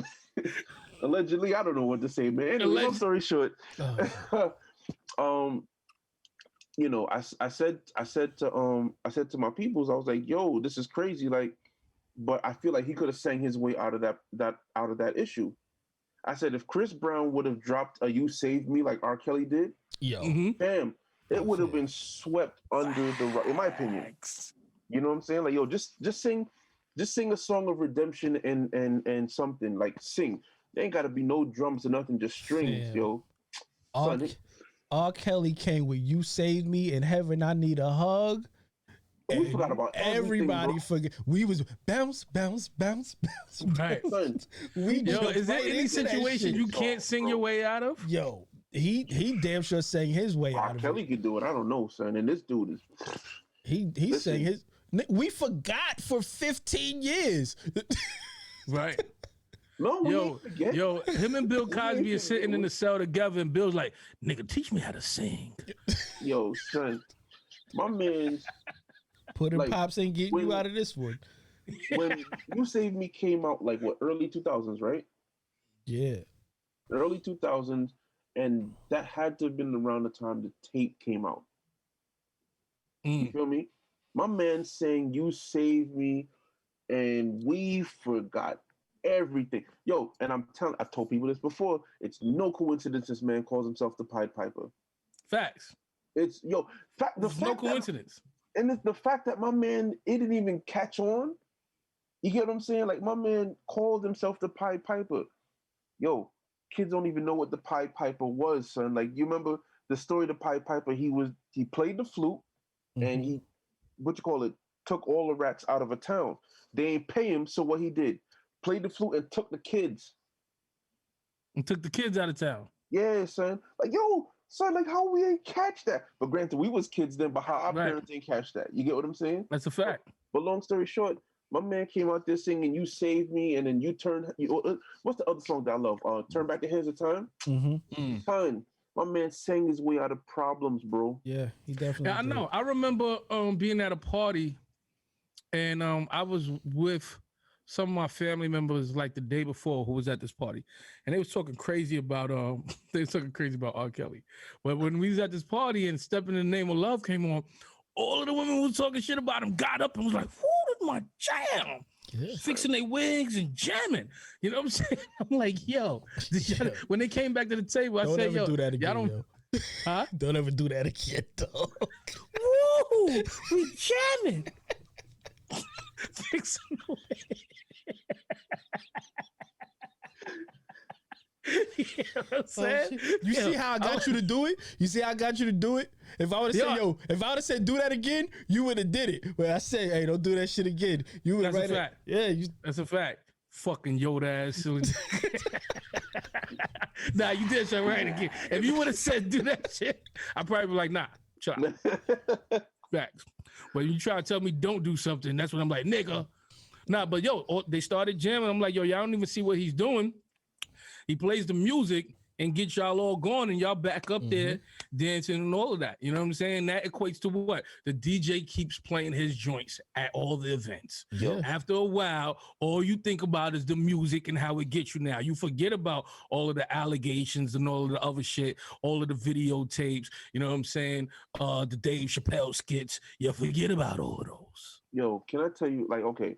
I want this on you. Drip, drip, drip. It's so you. It's so you. Yeah. Drip, drip, drip. Yo, let me tell you something. Here's why the R. Kelly thing is probably the most hurtful thing I've felt as far as music is concerned, right? This man has made hits since I could remember. Mm-hmm. And I feel conflicted. I can't listen to his music. Nah, I don't. You know what I'm saying? In solidarity. I don't support him at all. No, I understand that. But what I'm saying is when I look, I'm talking about like, okay, especially like when I DJ, right? And I go play a party, there's certain songs that he has that were like must play. You get what I'm saying? Like Step in the Name of Love was a must play, bro. Okay. And like Fiesta, bro. Like when you warming up the party, how do you not play Fiesta? Like, yeah. I'd be like, oh my God, I can't even play this. No, I feel you, but to every song that you could play of his, there's an alternative. Nah, R. Kelly? Nah, there's an alternative, of course. So there's a whole every song that you could play of his, there's another song that can get the. Nah, because there's no. Instead of playing Stepping in the Name of Love, you could play Frankie Beverly and Maze.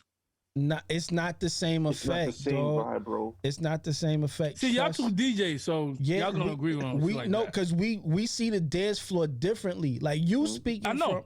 Like you speak from a listener's point of view. Correct. Mm-hmm. We're speaking from controlling a crowd and getting people moving. Like these are the records that you play to get people up.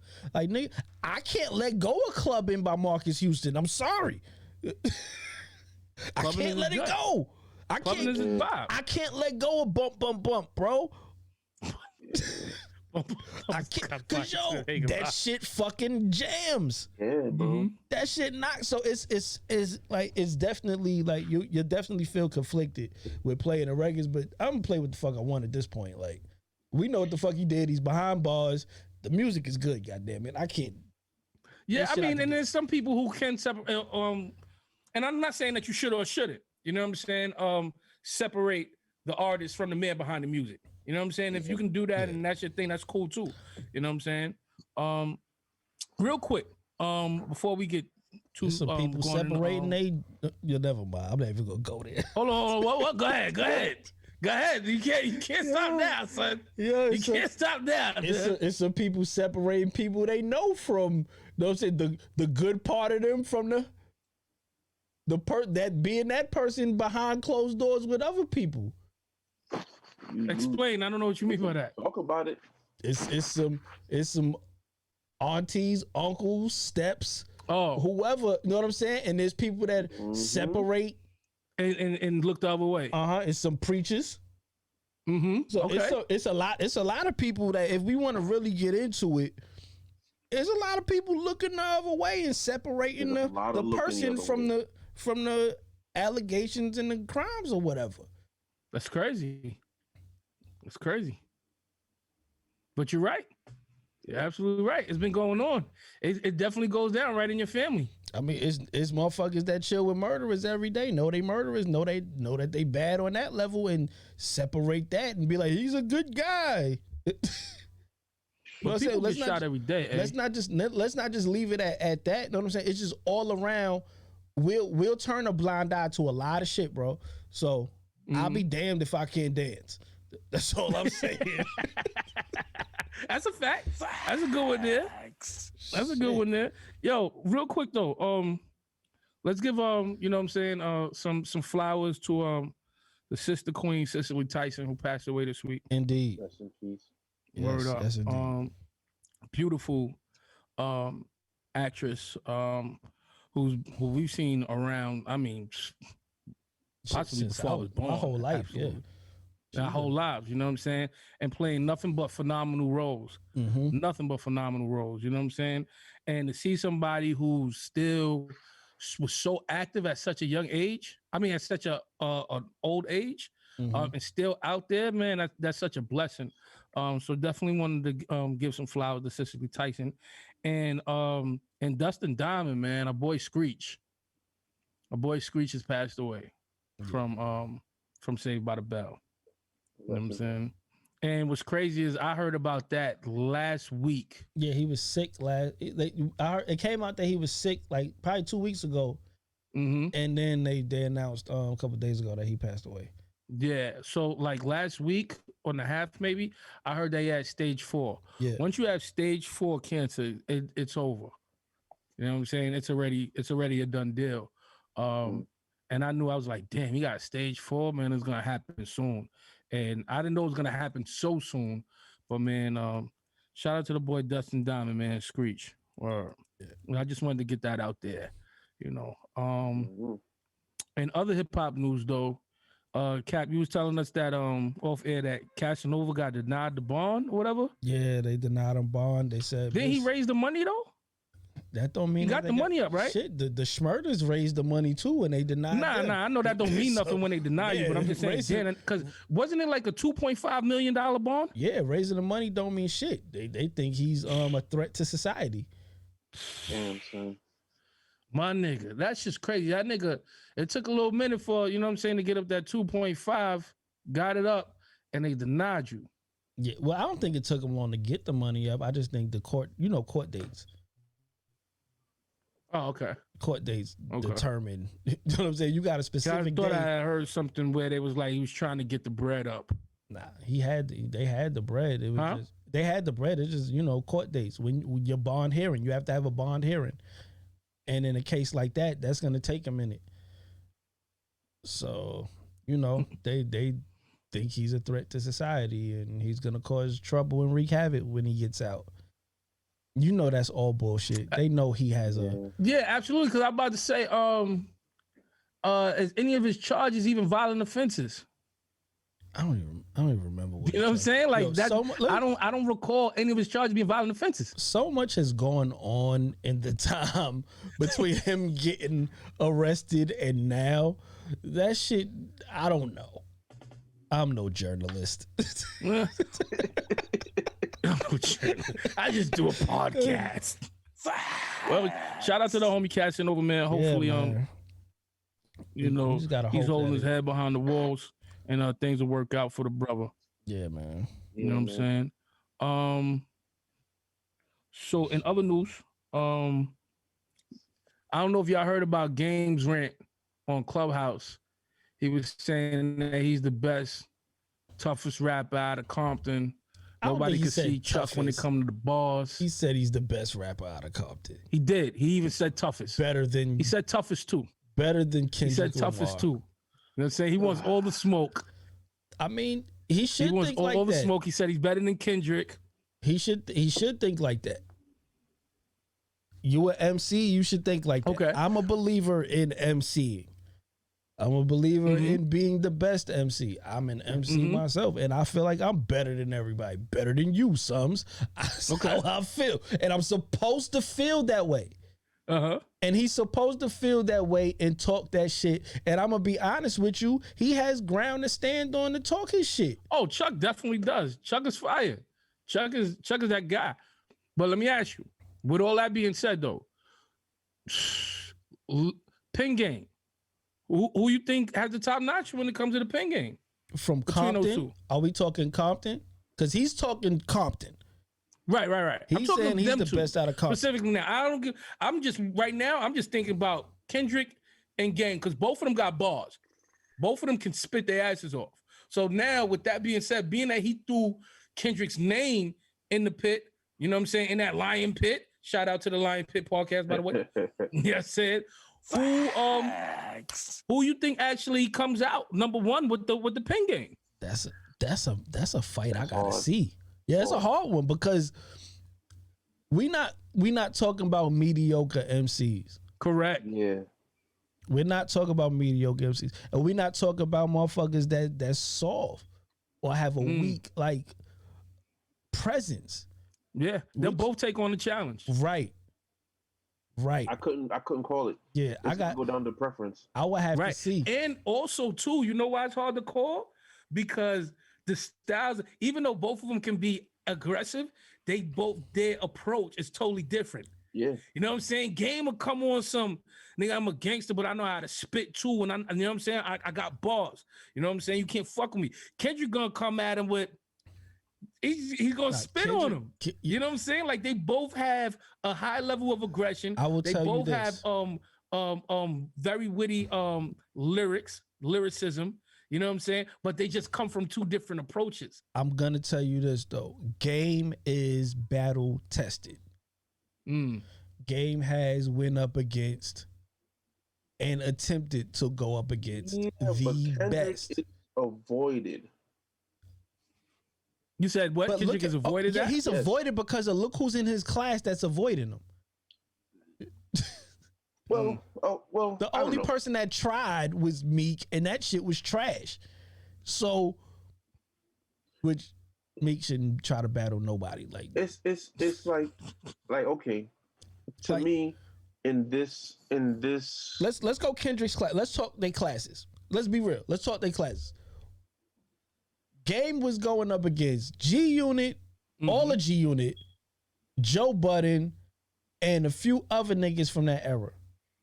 Right? That was what, the early 2000s? It's the early 2000s. That was going in on mixtapes constantly. Right.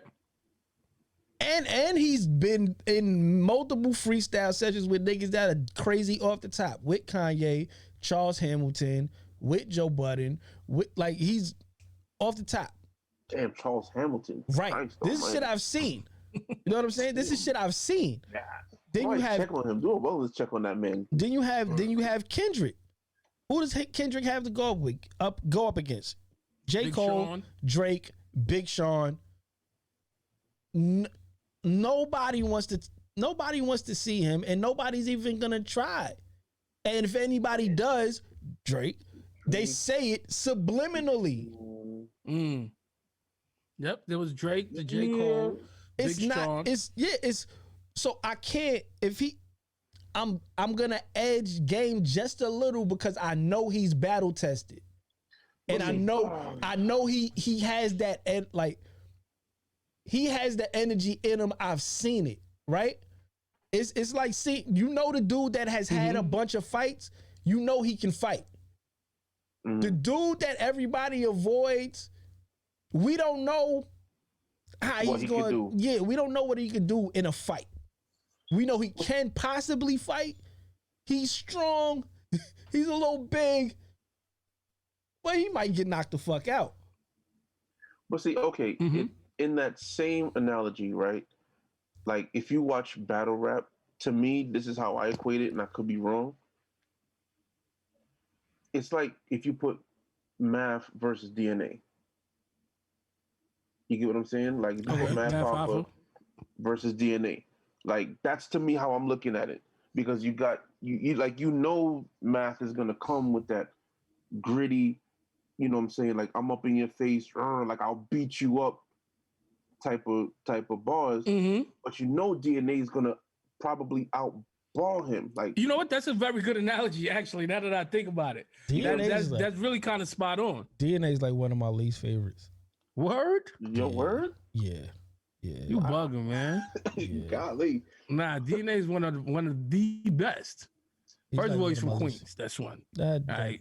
Two, he is like literally one of the best in there. Ja Rule's from Queens, and I'm not a big fan of Ja Rule. So shut the fuck up. I'm not a big fan of Ja Rule. He's definitely not a big fan of Ja Rule. There are Ja Rule records that I like, but as far as being a big fan, no, I'm not a fan of Ja If Rule. our homie Smalls is in the Slang game, he's not. He would definitely say that it's because this nigga from Southside, he's biased. Because I love Vinny Vetti Vici. I love his first album, and I say this all the time. I love his first album. Great album. Great album. I just can't get with him trying to sing. So let's just say, all right. So I want, because there's three of us, literally going hard here to sing. Like literally, really. I want to get a poll on this. Basically, it's three of us here. I definitely would take overall out of a full battle. Let's say they was going back and forth and all that shit for a minute, like they used to do. I would definitely say Game has the upper hand.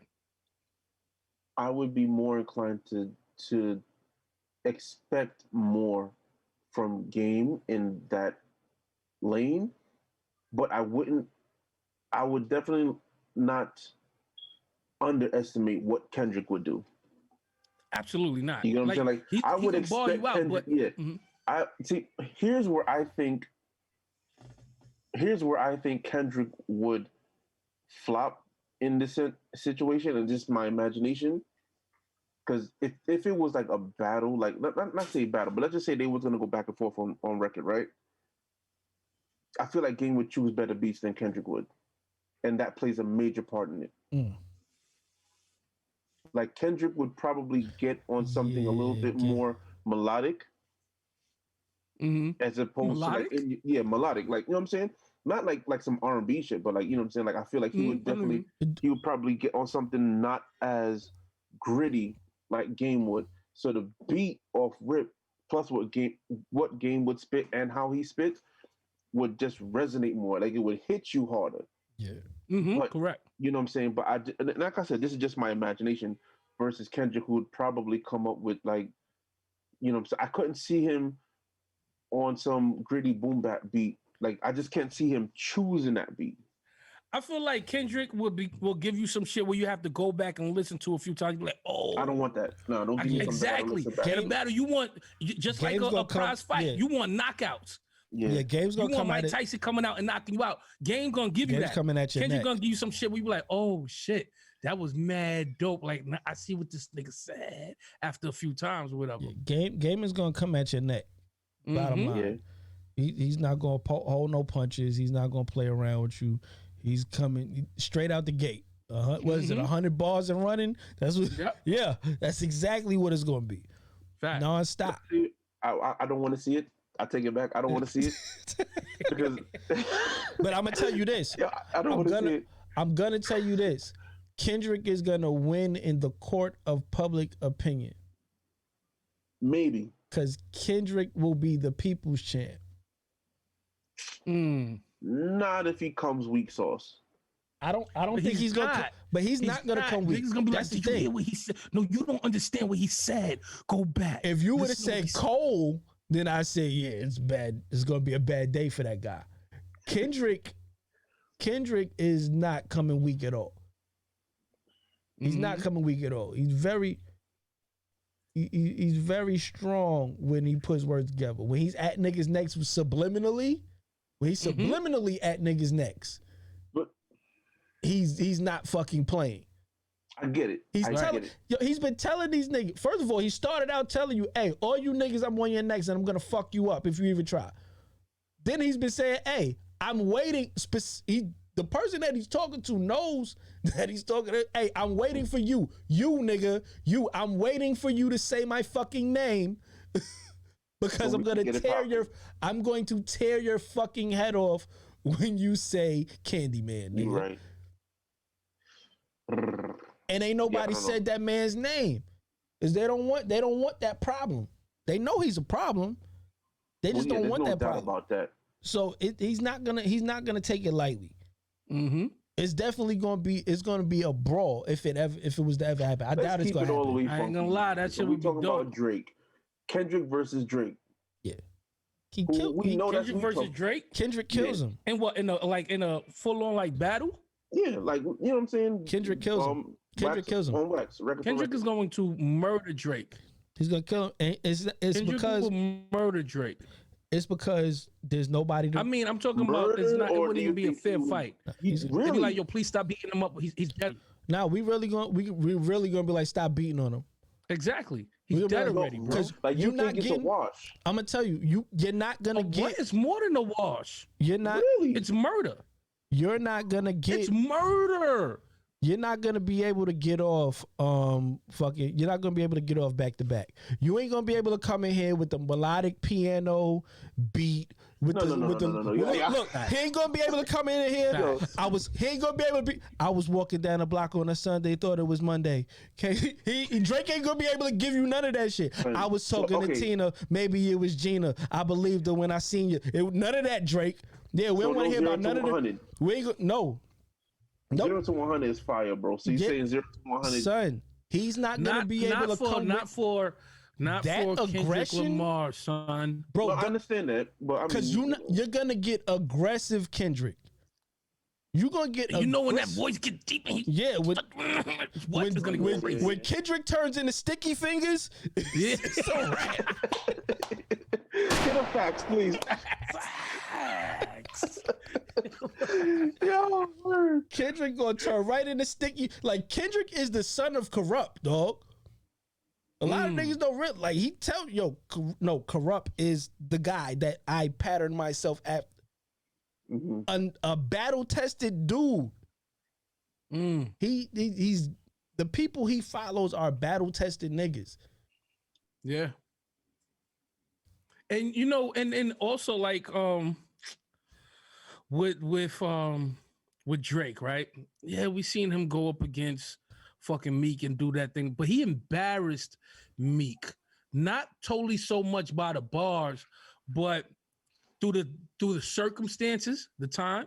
You know what I'm saying? He was able to talk about, Back to back is ether. Back to back is ether. Yeah. Bottom line, it's either I'm going to say the wittiest shit. I'm gonna slap you like it's a slap in the face. What was the first one again?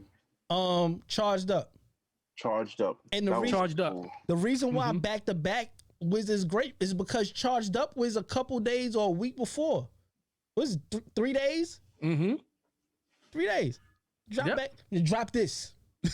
Drop this. Oh shit, he dropped another one and Meek ain't said nothing yet. It's over. Right. And that's why I said, he won off of like the circumstances too. Like, you know what I'm saying? He was able to throw out 2 joints and make it look like Meek was hiding. Yeah. Meek was scared, right? You know what I'm saying? He was able to take the fact that, oh, nigga, is that a world tour or your girl's tour? Like, you know what I'm saying? Like there was so much things that was just available to him to use. Yeah. And then Meek ain't making no better. He just kept catching L's. He's falling down snowy steps in front of his mother's crib. You know what I'm saying? He just couldn't win at all. The Twitter fingers turned to trigger fingers shit. Like it was trigger fingers. Everything was available to him. It was like, oh no, like if you just look at everything that's happening and what he's doing, he's giving me everything.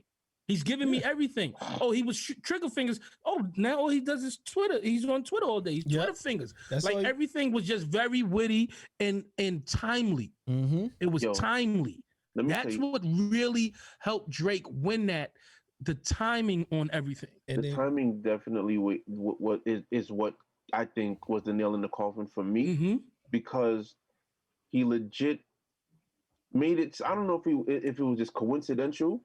Or he was really like chomping at the bit, like, yo, fam, it's been 2 days, he ain't putting nothing out. Yo, it's been 3 days, he ain't putting nothing out. Right. Like, yo, then when he dropped back to back and was like, we gave you 7 days, like, oh man, son. Yo, like, and then you ain't dropped something that week, bro? This nigga, you got Flex pumping it up like he got the record. Son. No record. This nigga talk about he can't find a studio. Fam, you don't have to find a studio. You have money. There's a guitar center in every fucking town. If you don't go pull up by a fucking interface, a fucking mic, and a pair of speakers and have somebody send you a fucking beat, that's a bullshit excuse.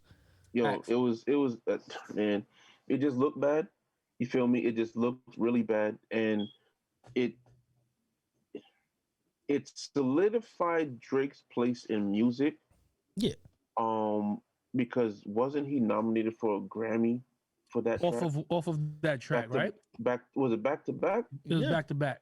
Man was nominated for a Grammy for this track, man. Back to back was playing in the club like that shit was a Lil Jon record. Yo, we didn't have a poppin' diss song in years. Yo. That shit was playing like Now I can't front. If you put on back to back right now, it's still gonna hit. You be like, whoo. You couldn't deny that fucking beat. You couldn't. Even his lines were lines that you can drop the song out and the whole crowd is gonna say them. Yes. So once again, you saying that Drake is getting washed by Kendrick? Oh, he's getting smacked around. Wash? Because I'm telling you, boy. That's a beat up. I'm talking about, you ever seen somebody where it's like, where you pull him, like, stop, you're going to kill him. Because that man is not going to play with him. Why you think he ain't said nothing yet? I'm pretty sure there's more reasons to why he ain't saying nothing yet. Son, he don't want to lose he don't want to lose the seat. Right. He don't want to lose the seat, bro. Okay. He don't want to lose the seat. That shit is fear. Mm-hmm. Remember when Rocky didn't want to fight Clubber Lang, niggas? No, I'm retired. Kendrick is a bear you don't want to poke. That nigga is gonna be Clubber Lang in the first fight. But see, my nigga is gonna be retarded. But see, just like we said, if it was Game versus Kendrick would win on public opinion because he's a people's champ. Yeah, they're both people's champs. It's like Stone Cold versus The Rock. Who you gonna choose? But the people that love the MCs are gonna choose in Kendrick. That one. You know what I'm saying? Like against Game, Game is not loved. Game is not anybody that's loved. Like niggas hate Game. You know what I'm saying? So people are automatically gonna root for Kendrick. That's what I mean. Like in the court of public opinion, Kendrick automatically win. When you got the two guys that everybody loves, the dudes that really choose who wins battles are gonna choose the guy that's gonna kill the guy that the girls love. Mm-hmm. Absolutely. The girls love Jay-Z. The niggas chose Nas. Let me get a facts drop on that. Facts. That is a fact. I agree. I'm pretty sure the unanimous decision was Nas. I don't even go hold you. Even the girls who was Jay-Z fans. But there's still that talk that but Takeover was the better beat. And I hate that. Song wise, wait, hold on. Let's. But we're talking about battling. We're talking about what was the better battle record. Now who had the better beat? Now what was the better song? What battle record had the most effect? Ether. So where everybody was like, "Oh nah, nigga, you taking this L." Ether off the bat. That's a double-sided thing because you'll hear Takeover played more than you'll hear Ether. Because it's a club, it has a club record vibe. Like you could play that. I understand that. Ether's not a record you could play in a club. Okay, I'll put it like this. But when you hear that shit, when you hear that, fuck Jay-Z, you get the, still get that. Yeah. But just like you said with back to back, that's what Takeover is. Like Takeover was what back to back is because just like you said, you can mute the part in certain songs and the audience is gonna sing it. But what words from Meek didn't have an ether. You're gonna mute and we're gonna say Meek didn't have an ether though. Takeover, the breaks over, the God MC, me, Jehovah, like that whole intro. Takeover is really about Prodigy. That's what a lot of niggas don't know. It's mostly about Prodigy. The real diss is asking Nas he don't want it with Hove. No, that's it. What you call it? What's the other one? That Meek, Memphis Bleak did. Is that your bitch? That your shit? Yeah. Mm-hmm. But that's Jay-Z's version. But that's not about lyrics on that. But verse, that's not about Nas. Son, everybody. I think it was about Nas. I think it was. Wasn't that about his baby mother? Yeah. That was about his baby mother. I left condoms on your baby seat. Nah, that was you talk about Super Ugly. That's Super Ugly. Oh, okay. You talk about Super Ugly. But is that your chick? But I think is that your bitch was also no. You know what? Is that your bitch? I think it wasn't about Nas' baby moms. That was about Corinne Steffens because they both was fucking with Corinne Steffens. But remember Nas was ignoring niggas, taking a slap. Then he dropped the Stillmatic freestyle. Mm-hmm. And then he dropped Ether. Didn't I have two? Yeah, still it was the Stillmatic freestyle over the Paid in Full beat, and then Ether came afterwards. I thought he got Get Yourself a Gun before Ether, because weren't they both on the same album? Got Yourself a Gun came out after, I believe. No, man, Get Yourself a Gun came out first, and then Jay-Z went nuts. No, because Got Yourself a Gun was a single off the album, but the album came out after Ether. No, Got Yourself a Gun was definitely a single. I do know that. Yeah, but that was a single on the same album as Ether. Yeah, it is, but the album, back then the songs would come out way before the album. I could have sworn that all came out around the same time. Like it was like there was some time. There was some time. There was definitely some time between I got Myself a Gun and Ether. They weren't like that close together. Which album was that? That had to be that wasn't not Stillmatic. Was it Stillmatic? It might be. Or I think that's Stillmatic. Yes, it's Stillmatic. Stillmatic. Get Yourself a Gun and Ether is right behind each other on this. Yeah. But I believe Ether came out before Got Yourself a Gun came out, and then Got Yourself a Gun was the first single off the album. Okay. Yo, because we kind of pressed for time, right? Being that we got you on here for the first time, what would you say is your first your top 5 albums? Fadda. Top 5 albums, Reasonable Doubt. It don't have to be all hip hop. It doesn't have to be all hip hop. Okay. Oh, okay.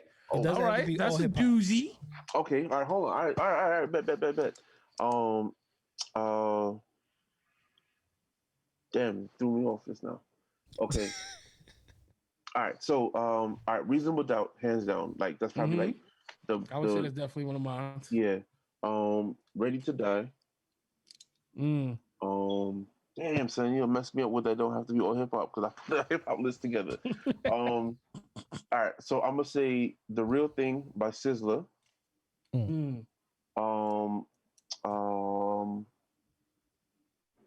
Buju Benton's first album, Till Shiloh.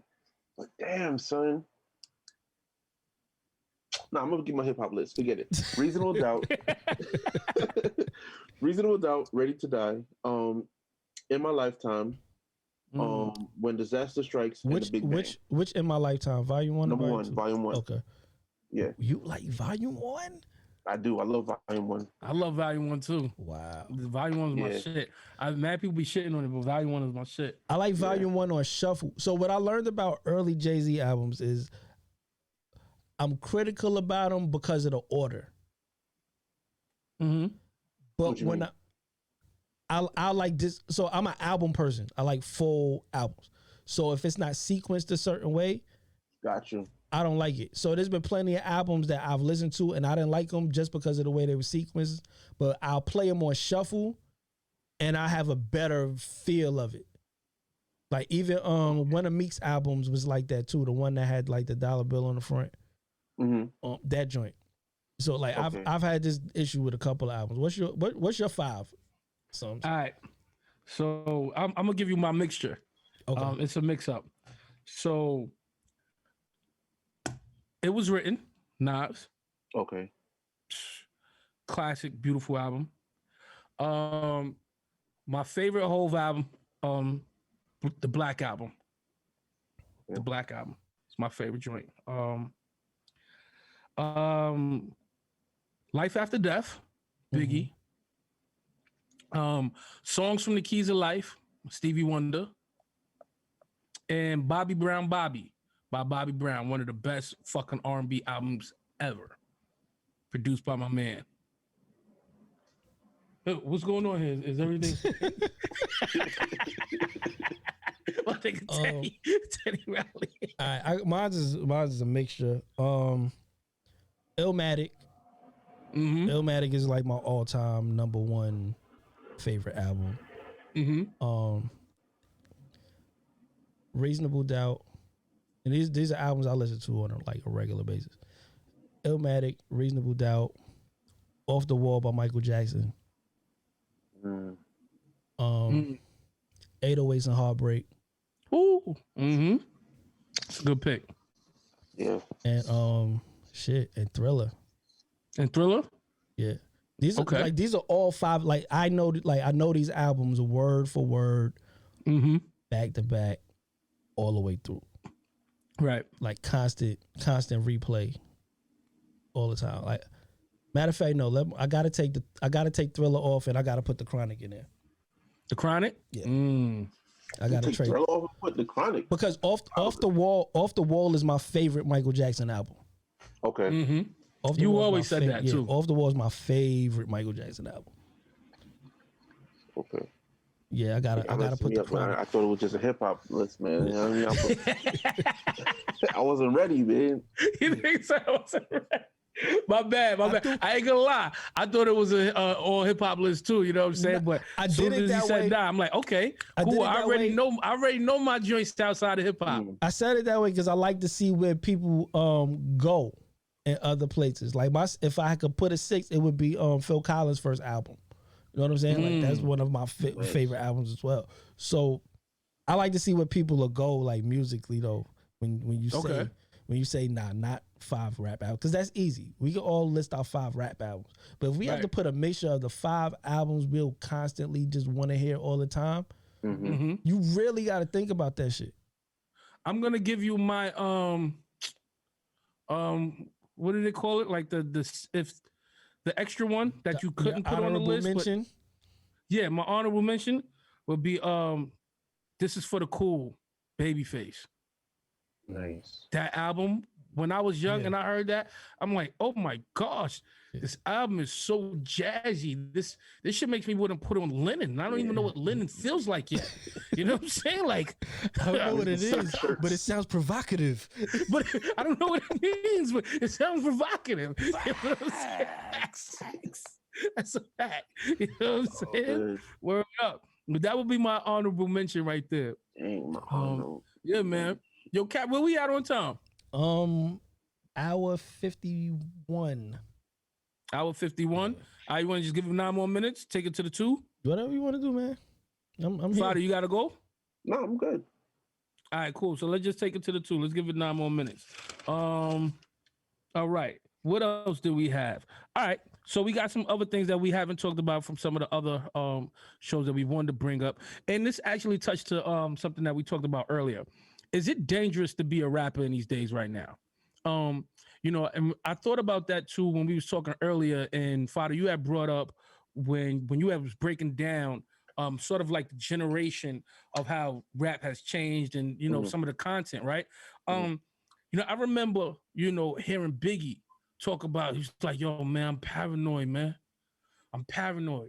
I don't think, you know what I'm saying, the Furious 5 and all of them, they had to go through that at that time. You know what I'm saying? When you came to the 90s rap, you had people like Big saying, I'm paranoid. You got rappers to this day still be like, yo, man, every day I think, you know what I'm saying, it might be my last when I go to these parties and all that shit and go to these clubs. Is it dangerous to be a rapper in these days and times? Fadda, with you being a guest, I want to know what you think about that.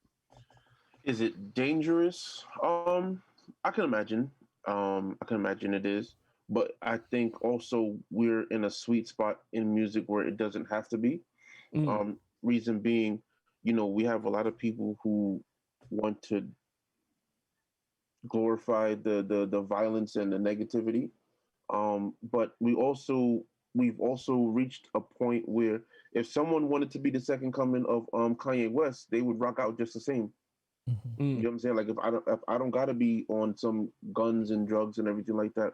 Let me just talk about my interests. You know what I'm saying? If I wanted to talk about nerd rap and anime or whatever, trust me, that it would blow. You know what I'm saying? So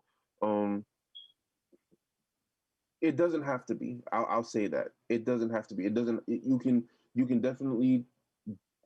We've reached a point in hip hop where you can legit be yourself. You get what I'm saying? Whatever you're into, if you like walking dogs in the rain on a sandy beach, like, you know what I'm saying? Like, you know what I'm saying? Trust me, there's an audience that's gonna be like, yeah, that's dope. And you think it's the content? It's not just, you don't think it's more so because these dudes are talkers because they have money? Nah, it's if you live dangerous, be prepared for dangerous shit to come your way. If you still living dangerous like that, if you still out here 1 foot in, 1 foot out, if you still traveling 30, 40 goons, you still, you know what I'm saying? You talking gunplay every day. What you give out to the world 9 times out of 10 is gonna come back to you. Oh yeah, absolutely. You know what I'm saying? If you're doing things for police to be watching you, or you're in crowds that police are watching, you're gonna be watched. If you're traveling with the drugs on the plane or on the bus, you're known for that. Look, we all know there's a hip hop police, right? It's just been, it's a fact, and it's in more than one state.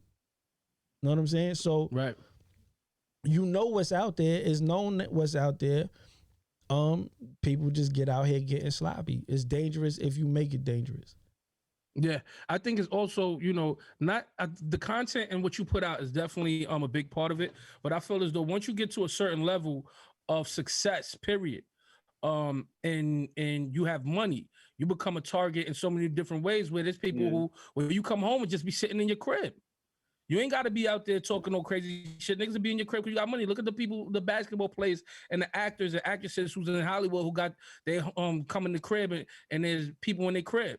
You know what I'm saying? I think that goes to that. If you're not moving right, part of what you said, Kat, if you don't have security, you know what I'm saying, with you, if you're not, you know what I'm saying, making sure your premises is protected, you know what I'm saying, then you're going to fall a victim to these certain things. And that's when it becomes dangerous. When you're out there moving and talking a certain way, you're putting negative energy out there, and you want to be too real to have security, or you're just a little ignorant to the fact that it can happen to you too. A lot of people think that it can't happen to them. And you're too horny.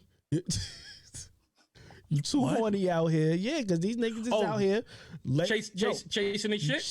Chasing your dick, and you got these chicks all up in your crib and in your business, and so you losing your family. Facts. Facts. Facts. That shit has a lot to do with it. It's a lot of things that go on that, you know, these dudes be putting themselves in the situations. You being too sloppy, want to take pictures, gram it up, not knowing that your fucking next door neighbor's address was seen. Right. Because you doing this. Your location was on. Your locations was on. It's a dirty game. You still gotta move like people are dirty. You still gotta know that everybody's not trustworthy. You need to understand that you can't pick up every little chick that's smiling in your face when you throwing some money too. And your homeboys can set you up. The dudes you think are your homeboys, they can line you up too. You have to move accordingly. Yep. And unfortunately, you can't take care of the whole hood. Sorry to tell you, if you're listening, you can't take care of everybody. Everybody can't go. You have to pick and choose who's gonna go, and make sure whoever you bring in is willing to do something better with their lives, like you're trying to do with yours. Bottom line. Let me get a facts bomb on that. Facts. All right, another quick one. Name a remix better than the original song. Guest, we're gonna go with you first. Okay, it's on you. All right, cool. So I'm gonna choose one that's probably, when this remix came out, everybody was like, "This was trash." It was like, what was the point in making this one? Like, it didn't do anything for the record. What you call it? Lights, Camera, Action remix. Oh, shout out to that one. I love that remix. I love that one. And when it came out, people was like, "Oh, this is trash." It was like the worst combination. I was like, "What remix?" What? Nah, the way they was throwing them remix, that shit was fire. So, first of all, whoever said that doesn't know Lost Boys. Facts. At all. Yeah.